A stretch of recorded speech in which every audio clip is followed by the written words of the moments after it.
городе Мирный открыли новый продуктовый магазин «Экспресс-3». На фоне сложной экономической ситуации открытие магазина местные власти встретили с большим одобрением. Сюжет нашей коллеги Тамары Бессмертной. 5 февраля в Мирном на улице Тихонова открылся новый магазин «Экспресс-3». Это семейный бизнес известного предпринимателя Виктории Братыны. Открывая «Экспресс-3», глава города Александр Басыров отметил, что сегодня многие предприниматели уходят с рынка продуктов.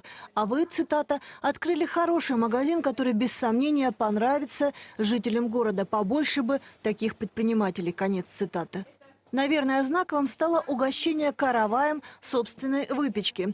Пекарское направление бизнеса Виктория Братына передала своему сыну. Хлебобулочные изделия во всем своем ассортименте продаются тут же. У магазина удобное месторасположение, большой светлый торговый зал, необычные морозильные камеры, отдельное помещение для фруктов и овощей. Что интересно, в дальнейшем специальными цветами будут выделены ценники категории социально значимых товаров, то есть тех, наценки на которые устанавливает и контролирует государство.